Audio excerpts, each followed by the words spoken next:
Avez-vous déjà pensé à ce que vous feriez si vous deviez choisir entre la vie de votre enfant et la seule chance de lui sauver la vie? Nous sommes en janvier 1896, à Moulins-sur-Allier, dans une France glaciale où la pauvreté et les épidémies frappent sans pitié. Ce matin-là, Marguerite Dufresne et son mari Henri attendent le train avec leur bébé malade dans les bras. Mais ce que la photographie prise ce jour-là va capturer n'est pas un simple départ. Des décennies plus tard, quand cette photo ressurgira dans une vieille malle de famille, elle révélera un secret bouleversant sur l'amour, la perte et la mémoire. Restez avec moi, car aujourd'hui, je vais vous raconter l'histoire dramatisée inspirée de faits réels qui ont marqué une génération oubliée de la France rurale.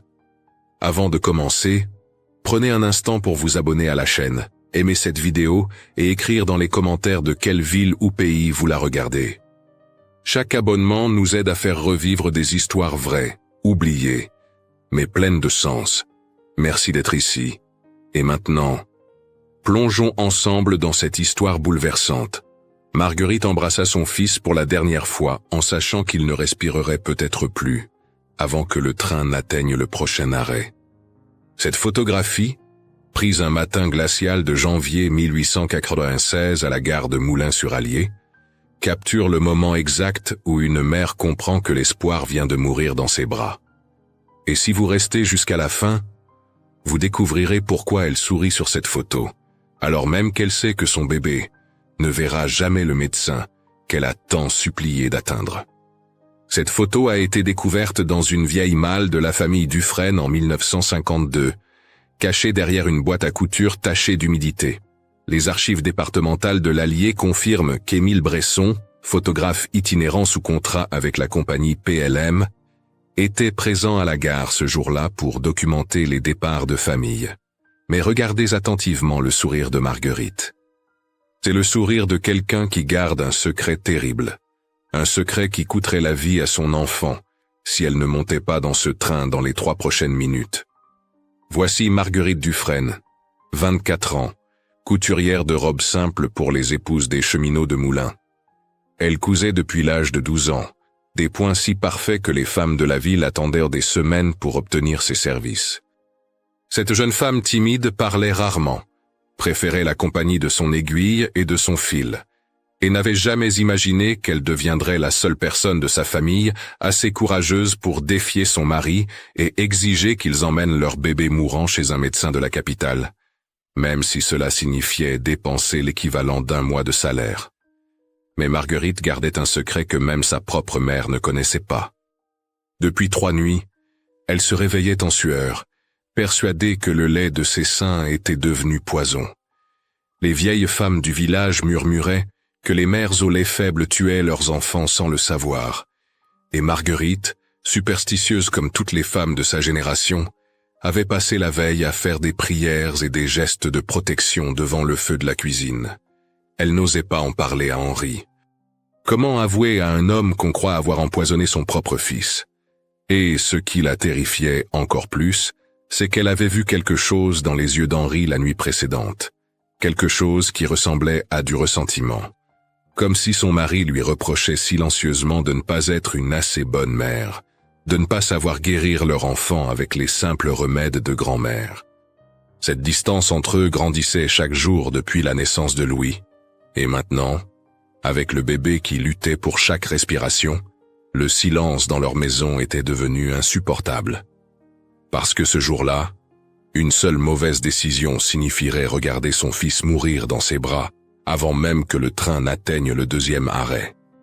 Les registres météorologiques de janvier 1896 indiquent que la température atteignait -4 degrés Celsius, et le docteur Marcel Renaud, médecin municipal de l'époque, avait écrit dans une lettre retrouvée des années plus tard « Les familles arrivent trop tard, et je ne peux que constater les décès. » Marguerite avait jusqu'au coucher du soleil pour choisir entre rester à Moulins et regarder Louis s'éteindre lentement, ou risquer le voyage qui pourrait le tuer encore plus vite. Ce qu'elle ne savait pas, c'est qu'Henri l'observait depuis la forge, à travers la fenêtre embuée. Il avait travaillé 14 heures ce jour-là malgré l'épuisement, malgré l'envie de s'effondrer, parce qu'un jour de travail perdu signifiait pas de pain sur la table. Ses mains calleuses tremblaient, non pas de froid, mais de quelque chose de bien plus profond, de peur, de culpabilité, de cette rage impuissante d'un père qui ne peut pas sauver son enfant avec la force de ses bras.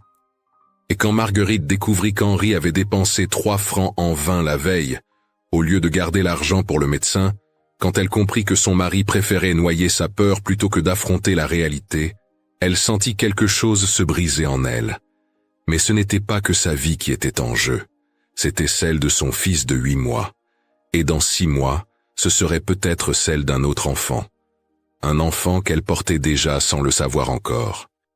Mais pour comprendre comment ils en sont arrivés à ce moment précis, sur ce quai gelé, tenant un bébé qui respirait à peine, il faut remonter 6 mois en arrière. À l'été 1895, quand Marguerite croyait encore aux fins heureuses, quand Henri rentrait encore à la maison avec un sourire, et quand personne dans leur petite ville ne pouvait imaginer que l'hiver suivant emporterait 47 enfants dans une épidémie que les médecins locaux ne sauraient pas combattre. Été 1895. Une ville où les mères apprenaient à sourire pendant que leurs enfants toussaient à la nuit, où les hommes buvaient pour oublier que leurs fils ne verraient peut-être pas leur premier anniversaire.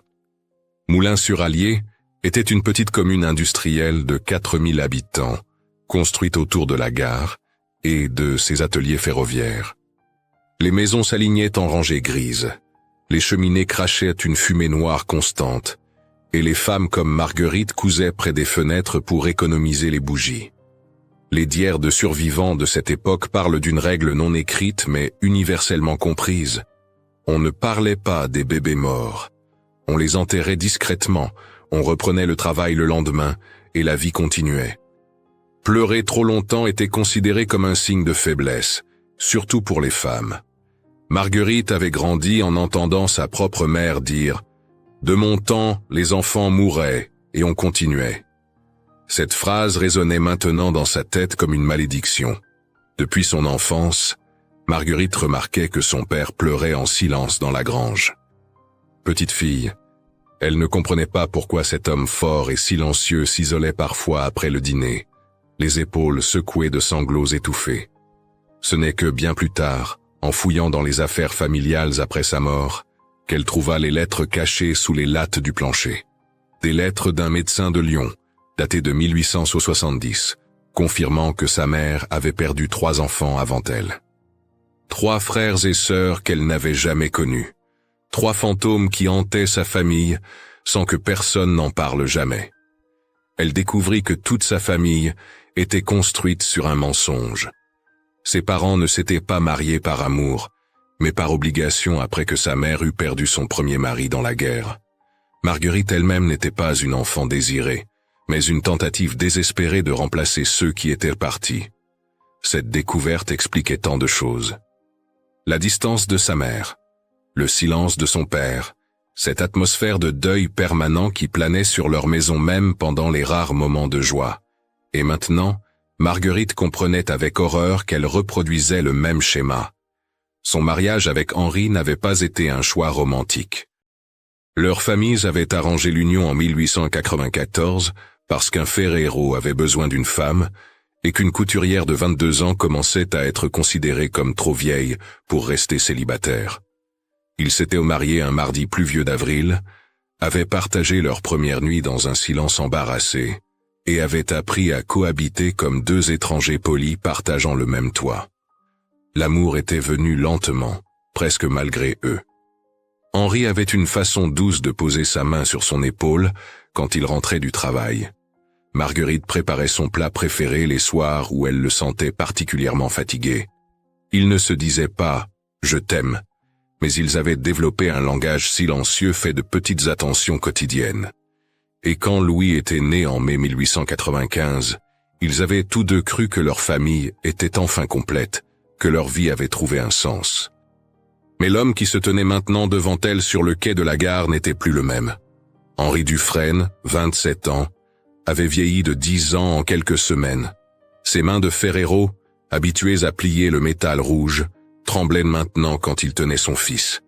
Il dormait à peine 3 heures par nuit, travaillait jusqu'à l'épuisement pour éviter de penser, et buvait trop de vin rouge pour pouvoir fermer les yeux sans voir le visage pâle de Louis dans ses cauchemars. Ils s'étaient disputés violemment la veille. Henri refusait de dépenser leur maigre économie pour un voyage à la capitale. Le froid le tuera avant qu'on arrive au deuxième arrêt, avait-il crié, sachant que les horaires de la ligne Moulins-Paris indiquaient 3h15 de voyage, dans des wagons mal chauffés. Marguerite avait répondu avec une rage qu'elle ne se connaissait pas. « Alors tu préfères le regarder mourir ici, dans notre lit, sans avoir rien tenté ?» C'était la première fois qu'elle lui tenait tête, la première fois qu'elle prononçait le mot « mourir » à voix haute. Henri ne savait pas lire correctement. Il avait appris à tracer son nom à l'école communale, mais les lettres dansaient devant ses yeux quand il essayait de déchiffrer plus que quelques mots.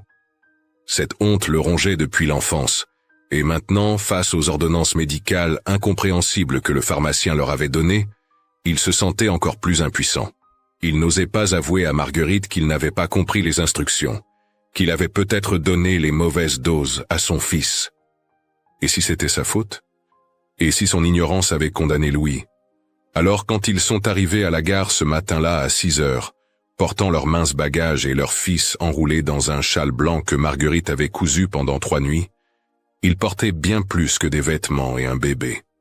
Ils portaient des années de deuil non résolu, de mensonges familiaux, de culpabilité silencieuse et de cette terrible certitude que, quoi qu'ils fassent, ce ne serait probablement pas suffisant.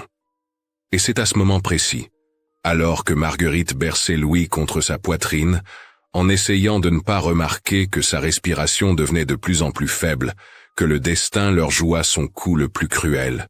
Un homme descendit du train qui venait d'arriver, un homme en uniforme militaire avec une cicatrice sur la joue gauche. Marguerite leva les yeux, et son sang se glaça. C'était impossible.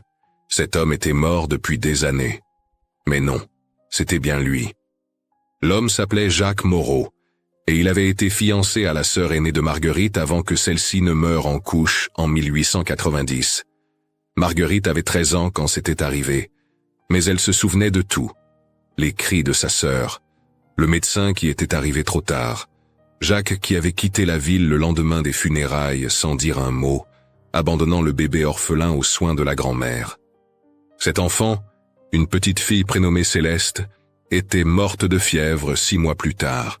2 morts, 2 fantômes, et maintenant, cet homme était là, sur le même quai, comme un présage sinistre. Jacques l'a reconnu immédiatement.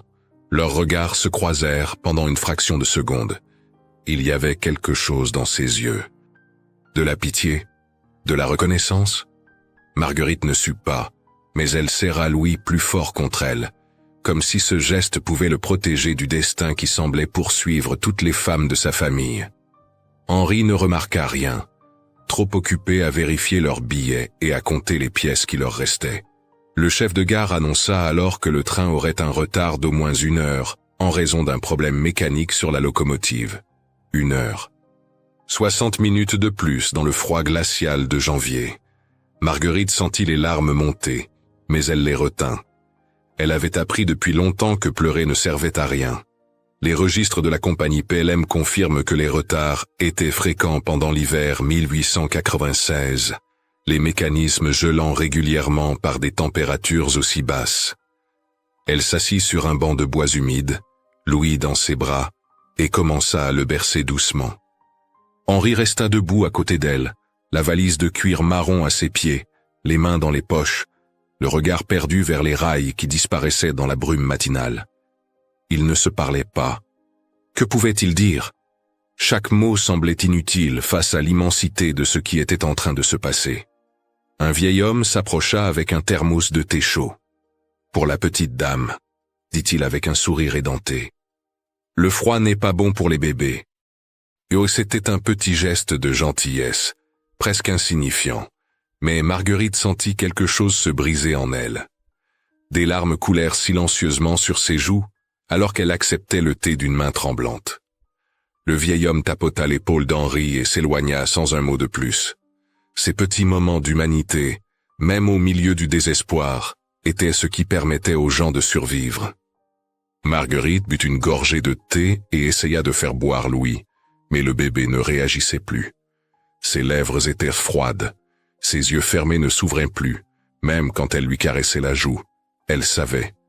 Elle savait depuis le moment où ils avaient quitté la maison à l'aube que cette décision arrivait trop tard. Mais elle refusait de l'admettre. Tant qu'elle ne prononçait pas les mots, tant qu'elle continuait à le bercer comme s'il dormait, il y avait encore de l'espoir. Henri s'agenouilla finalement devant elle.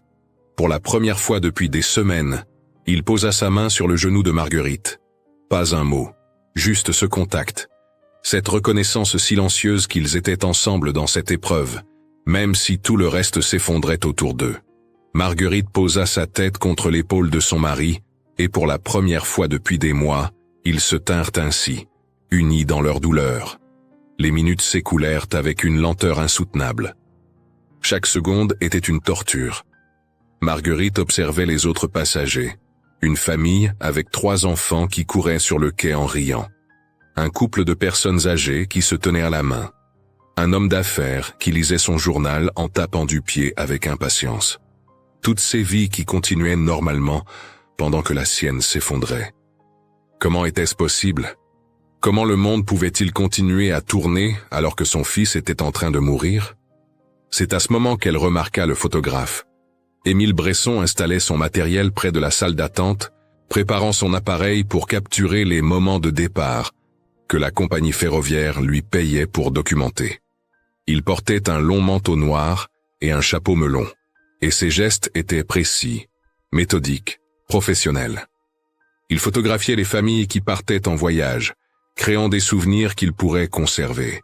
Mais aujourd'hui, il allait capturer quelque chose de tout à fait différent. Henri vit le photographe et eut une idée soudaine. « Viens, dit-il à Marguerite. Faisons-nous prendre en photo, pour Louis, pour qu'il y ait une trace qu'il a existé. » Marguerite hésita. Une photo coûtait cher, et ils avaient déjà dépensé presque tout leur argent pour les billets de train. Mais Henri insista avec une détermination qu'elle ne lui avait jamais vue. « S'il te plaît, j'ai besoin de ça. » Ils se levèrent et s'approchèrent du photographe. Henri expliqua ce qu'il voulait. Émile Bresson, qui avait photographié des centaines de familles au fil des années, comprit immédiatement. Il voyait la pâleur du bébé, le désespoir dans les yeux de la mère, la rigidité dans la posture du père. Il connaissait cette expression. Il l'avait vue trop souvent durant l'épidémie qui ravageait la région depuis des semaines. « Placez-vous là, » dit-il doucement, indiquant un endroit sur le quai où la lumière était meilleure. Henri prit la valise. Marguerite ajusta le châle blanc autour de Louis, couvrant son visage presque entièrement. Elle voulait le protéger du froid, mais en réalité, elle ne voulait pas que le photographe voie à quel point son fils était déjà pâle, déjà immobile, déjà parti. Ils se tinrent côte à côte, sans se toucher, regardant droit devant eux. Derrière eux, la locomotive continuait à cracher sa vapeur dense, créant un rideau de brume qui obscurcissait le paysage. Le monde devenait flou autour d'eux, comme si la réalité elle-même commençait à s'effacer. Et dans quelques secondes, Émile Bresson allait appuyer sur le déclencheur et figer ce moment pour l'éternité. Mais avant qu'il ne le fasse, avant que cette image ne soit gravée dans le temps, Marguerite fit quelque chose qu'elle n'avait jamais fait auparavant. Elle sourit. Un petit sourire fragile, presque imperceptible, mais un sourire quand même, pas parce qu'elle était heureuse, mais parce qu'elle voulait que la dernière image de son fils montre une mère qui souriait pour lui, qui était forte pour lui, qui l'aimait assez pour cacher sa propre douleur derrière ce masque de courage. Henri sentit ce qui se passait. Il posa doucement sa main sur l'épaule de Marguerite. Pour la première fois depuis leur mariage, ce geste n'était pas machinal ou poli. C'était un geste d'amour véritable, de reconnaissance, de gratitude pour cette femme extraordinaire qui trouvait encore la force de sourire alors que son monde s'écroulait. Émile Bresson leva son appareil. « Ne bougez pas, s'il vous plaît. » Sa voix était calme, professionnelle, mais ses yeux trahissaient une compréhension profonde de ce qu'il était en train de documenter. Henri serra la valise de cuir marron jusqu'à ce que ses jointures deviennent blanches. Ses mains de ferrero, habituées à maîtriser le métal en fusion, tremblaient imperceptiblement. Marguerite regardait droit devant elle, mais ses yeux ne voyaient ni la locomotive, ni le photographe, ni les autres passagers. Elle ne voyait que le vide qui commençait déjà à s'installer dans sa poitrine, ce trou béant qui ne se refermerait jamais complètement. Louis était immobile depuis 20 minutes maintenant. Elle le savait. Henri le savait. Mais aucun des deux n'avait prononcé les mots. Tant que personne ne disait « il est mort », il y avait encore cette mince illusion que tout pouvait encore s'arranger, que le médecin de la capitale pourrait encore faire un miracle, que leur fils pourrait encore ouvrir les yeux et pleurer comme il le faisait encore 2 jours auparavant. Le clic de l'appareil photo résonna dans l'air glacé, un instant figé pour l'éternité. 2 jeunes parents debout sur un quai de gare, tenant un bébé qui ne respirait plus, essayant de maintenir une façade de normalité alors que leur monde venait de s'effondrer. Des années plus tard, quand on analyserait cette photographie avec attention, on pourrait distinguer les traces de larmes sur les joues de Marguerite, séchées par le vent froid, mais encore visibles. On pourrait voir la façon dont Henri se tenait légèrement en retrait, comme s'il voulait protéger sa femme du regard du photographe. On pourrait observer l'angle du châle blanc, la façon dont Marguerite le tenait serré contre elle, couvrant presque entièrement le visage de Louis. « C'est fait », dit Émile Bresson en rangeant son matériel. Il ne demanda pas d'argent. Il comprit que ce couple n'avait presque plus rien. Il leur promit d'envoyer un tirage dès qu'il serait développé. Quelques jours plus tard, fidèle à sa parole, il envoya la photographie avec une note simple. « Pour le petit Louis, que son souvenir reste ». Il fit aussi quelque chose d'inhabituel. Il envoya une copie au journal local avec la légende « Le train de l'hiver, un couple attend ». Le rédacteur en chef, ne comprenant pas l'ampleur de la tragédie capturée dans cette image, la publia en page 3 comme une simple illustration de la vie quotidienne à la gare. Le chef de gare siffla finalement. « Le train pour Paris va partir dans 5 minutes. Tous les passagers, veuillez embarquer. » Les autres familles se précipitèrent vers les wagons, pressées de commencer leur voyage. Henri regarda Marguerite. Elle le regarda en retour. Et dans cet échange silencieux, une conversation entière se déroula sans un seul mot prononcé. Marguerite serra Louis contre sa poitrine et murmura si doucement que seul Henri put l'entendre. « Je ne peux pas le laisser ici tout seul. Pas comme ça. Pas dans un hôpital froid où personne ne le connaît. » Sa voix se brisa. « Il a besoin d'être avec nous. Il a besoin d'être à la maison. » Henri sentit quelque chose se déchirer en lui. Il n'était pas un homme habitué à montrer ses émotions. Il avait été élevé dans l'idée que les hommes ne pleuraient pas, qu'ils étaient forts, qu'ils protégeaient leur famille. Mais là, face à sa femme qui tenait leur fils mort dans ses bras, toutes ces règles absurdes n'avaient plus aucun sens. Il lâcha la valise. Pour la première fois depuis 3 jours, sa voix sortit ferme et claire. « Il ne va pas tout seul, nous allons l'accompagner. » Ils se détournèrent du train et marchèrent vers l'arrière de la gare. Personne ne les remarqua. Tous les autres passagers étaient déjà montés à bord.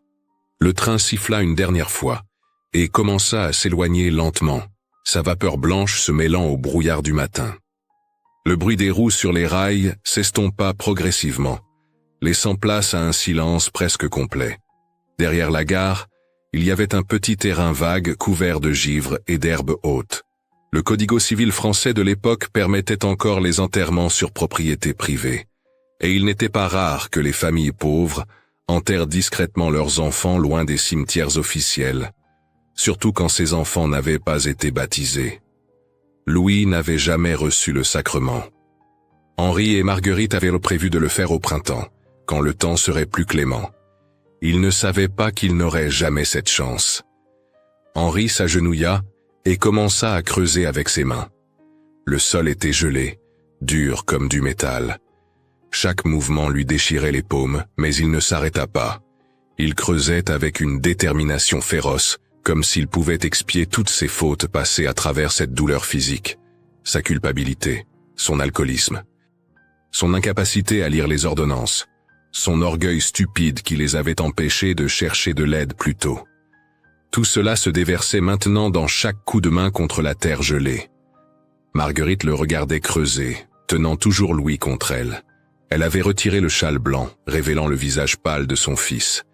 Il était si beau, si paisible. On aurait dit qu'il dormait. Elle se pencha et l'embrassa sur le front une dernière fois. Sa peau était froide sous ses lèvres. « Je suis désolée », murmura-t-elle. « Je suis tellement désolée de ne pas avoir été assez forte pour te sauver. » Henri creusa pendant ce qui sembla être une éternité, mais ne dura probablement qu'une dizaine de minutes. Quand le trou fut assez profond, il s'arrêta. Ses mains saignaient. Marguerite s'agenouilla à côté de lui. Elle enroula Louis dans le châle blanc qu'elle avait cousu avec tant d'amour pendant 3 nuits, celui-là même qu'elle avait imaginé comme une protection contre le froid du voyage. Elle avait brodé les bords avec des points si parfaits qu'on pouvait reconnaître son travail entre mille. Ces points seraient sa signature, sa façon de dire « J'étais sa mère, et je l'ai aimée de tout mon cœur ». Elle déposa le petit corps dans le trou. Henri ramassa une pierre lisse près du chemin de fer, une de ces pierres polies par des années de pluie et de vent. C'était la même pierre que Louis avait tenue dans sa main quelques matins auparavant, quand il souriait encore, quand il jouait encore, quand il était encore vivant. Henri la plaça doucement sur le tissu blanc. Un marqueur, une promesse silencieuse. « Je ne t'oublierai jamais ». Ils recouvrirent le tout de terre et de feuilles mortes. Pas de croix, pas de pierre tombale.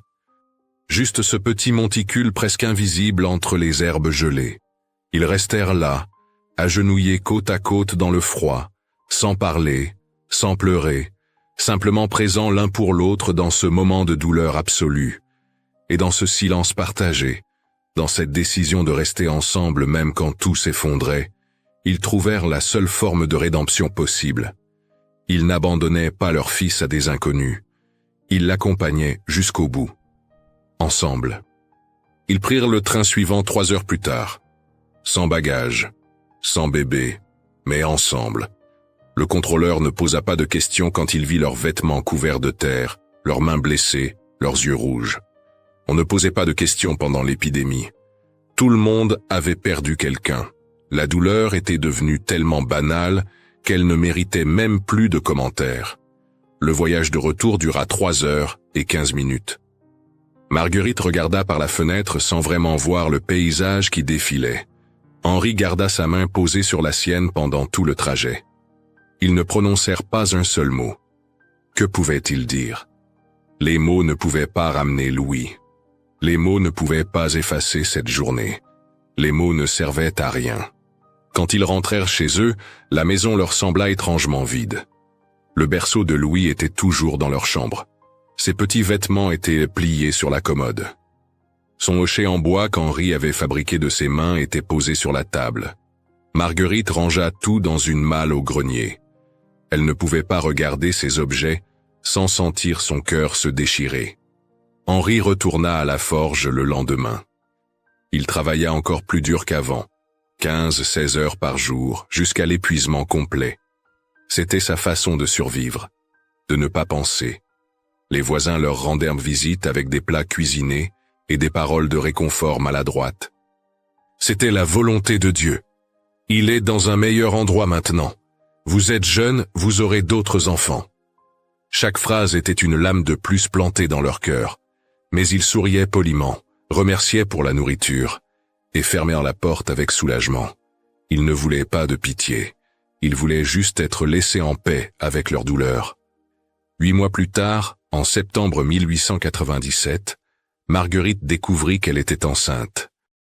La nouvelle aurait dû les remplir de joie. Au lieu de cela, elle fut paralysée par la terreur. Et si elle perdait cet enfant aussi? Et si son lait était vraiment empoisonné comme elle le craignait? Et si elle n'était pas capable de protéger ce nouveau bébé? Henri la trouva un soir recroquevillée dans leur lit, tremblante, incapable de respirer. Il la tint dans ses bras toute la nuit, lui murmurant qu'ils allaient affronter cette épreuve ensemble, qu'elle n'était pas seule, qu'il serait là quoi qu'il arrive. La grossesse fut difficile. Marguerite dormait à peine, hantée par des cauchemars où elle voyait Louis l'appeler depuis le terrain vague derrière la gare. Mais quand leur première fille naquit en mai 1898, en bonne santé et hurlant de tous ses poumons, quelque chose se dénoua en elle. Elle pleura pendant des heures, tenant ce petit être chaud et vivant contre sa poitrine. « Merci », murmurait-elle encore et encore. « Merci. » 2 ans plus tard, en 1899, leur deuxième fille vint au monde. Henri construisit des jouets en bois pour ses filles, des petites poupées et des chevaux sculptés avec soin. Il leur racontait des histoires le soir, avant qu'elles ne s'endorment. Marguerite leur apprenait la couture, transmettant son art avec patience et amour. Lentement, très lentement, la vie trouvait à nouveau son chemin dans leur maison. Le rire des enfants remplaçait progressivement le silence. Mais Louis restait toujours présent, comme un fantôme bienveillant, dans chaque moment de bonheur. Ils ne parlèrent jamais de lui. Pas une seule fois. C'était un accord tacite entre eux. Le deuil était devenu une partie d'eux-mêmes, quelque chose qu'ils portaient en silence, comme une cicatrice invisible. La photographie qu'Émile Bresson leur avait envoyée resta cachée dans une boîte de couture, derrière des bobines de fil et des boutons. Marguerite la regardait parfois la nuit, quand tout le monde dormait, traçant du doigt le contour du châle blanc sur l'image. 16 ans passèrent. 1912. La compagnie ferroviaire décida de moderniser la gare de Moulins-sur-Allier. Des travaux d'agrandissement des quais commencèrent en mars. Le journal local Le Bourbonnais rapporta la découverte lors des excavations. Un petit paquet de tissu blanc enfoui dans le sol, contenant des ossements minuscules et une pierre lisse. Les ouvriers, ne sachant pas quoi en faire, apportèrent le tout au nouveau chef de gare. Cet homme, un certain monsieur Dubois qui venait de Lyon et ne connaissait pas l'histoire de la ville, fut étrangement touché par cette découverte. Il décida de placer le châle et la pierre dans une petite vitrine dans la salle d'attente, avec un écriteau simple. En mémoire de ceux qui ont voyagé et ne sont jamais revenus. Il pensait honorer les victimes de l'épidémie de 1896, toutes ces familles qui avaient perdu des êtres chers pendant cet hiver terrible. Un mardi après-midi d'avril, Marguerite passa devant la gare pour la première fois depuis 16 ans. Elle avait 40 ans maintenant. Ses cheveux commençaient à grisonner. Ses mains portèrent les marques de décennies de travail de couture. Elle était accompagnée de ses 2 filles, 2 jeunes femmes belles et pleines de vie. Elle se rendait chez une cliente, quand l'aînée suggéra de prendre un raccourci par la gare. Marguerite hésita. Elle n'était jamais revenue ici. Elle évitait ce lieu comme on évite les endroits hantés. Mais ses filles insistèrent, et elle n'eut pas le cœur de leur expliquer pourquoi elle refusait. Elles entrèrent dans la salle d'attente pour échapper à une averse soudaine. C'est là qu'elle le vit, le châle blanc dans la vitrine. Son cœur s'arrêta, ses jambes devinrent faibles. Elle s'approcha lentement, comme en transe, et pressa son visage contre le verre. Les points de brodure, ces points qu'elle avait cousus pendant 3 nuits en janvier 1896. Ces points qu'elle reconnaîtrait entre 1000, son travail, sa signature, son fils. Ses filles lui demandèrent ce qui n'allait pas, mais elle ne pouvait pas parler. Elle resta là, immobile, les larmes coulant silencieusement sur ses joues, regardant ce fragment de son passé exposé comme un objet de musée. Louis n'avait pas été oublié. 16 ans plus tard, il y avait encore une trace de son passage sur cette terre. Ce châle qu'elle avait fait avec tant d'amour était devenu un symbole pour toutes les mères qui avaient souffert, pour toutes les vies perdues trop tôt. Le lendemain matin, très tôt, avant que la gare n'ouvre, Marguerite revint seule. Elle apporta un petit bouquet de fleurs séchées, des marguerites qu'elle avait cueillies dans leur jardin, et fait sécher avec soin. Elle les déposa discrètement devant la vitrine. Pas de carte, pas de message, juste ces fleurs, une mère rendant hommage à son fils, et elle sut, dans ce geste simple, qu'elle avait enfin trouvé la paix. Louis était mort, mais il n'avait jamais été abandonné. Il était là, dans ce bout de tissu, dans cette pierre lisse, dans le cœur de tous ceux qui s'arrêtaient devant cette vitrine et pensaient à leur propre perte. Elle ne revint jamais à la gare après ce jour. Elle n'en avait plus besoin. Elle avait fait ses adieux. Les années continuèrent à passer. Henri et Marguerite vieillirent ensemble côte à côte dans un silence respectueux et une tendresse discrète. Leurs filles se marièrent et leur donnèrent des petits-enfants. La vie continua, comme elle le fait toujours, même après les tragédies les plus terribles. En août 1931, par une chaude après-midi d'été, Marguerite s'endormit dans sa chaise de couture près de la fenêtre. Elle tenait dans sa main un fragment de tissu blanc, un bout du châle qu'elle avait gardé caché toutes ces années. Elle était paisible. Ses filles la trouvèrent ainsi, un sourire léger sur les lèvres, comme si elle rêvait de quelque chose de beau. Elle avait 59 ans. Elle était partie doucement, entourée de l'amour de sa famille, après une vie bien remplie malgré la douleur. Henri vécut jusqu'en juin 1940. Il avait 71 ans quand il mourut dans son sommeil, pendant les premiers jours de l'occupation allemande. Quand ses filles vinrent nettoyer son atelier de forge, elles trouvèrent quelque chose d'étrange au fond de sa boîte à outils. Une petite pierre lisse, polie par le temps. Elles ne comprirent pas sa signification. Elles la gardèrent simplement parce qu'elle semblait importante pour leur père. Ce n'est que bien des années plus tard, en triant de vieux papiers de famille, que l'une des petites filles de Marguerite trouva la photographie. Un jeune couple debout sur un quai de gare en 1896. L'homme tenait une valise. La femme portait un bébé enroulé dans un châle blanc. Et au dos de la photo, quelqu'un avait écrit d'une écriture tremblante. « Louis, notre ange. Janvier 1896. » Cette petite fille, devenue une vieille dame elle-même maintenant, garde précieusement cette photographie dans un album de famille. Elle ne l'a jamais exposée publiquement. C'est un trésor privé, une mémoire intime, un témoignage de l'amour le plus pur qui existe.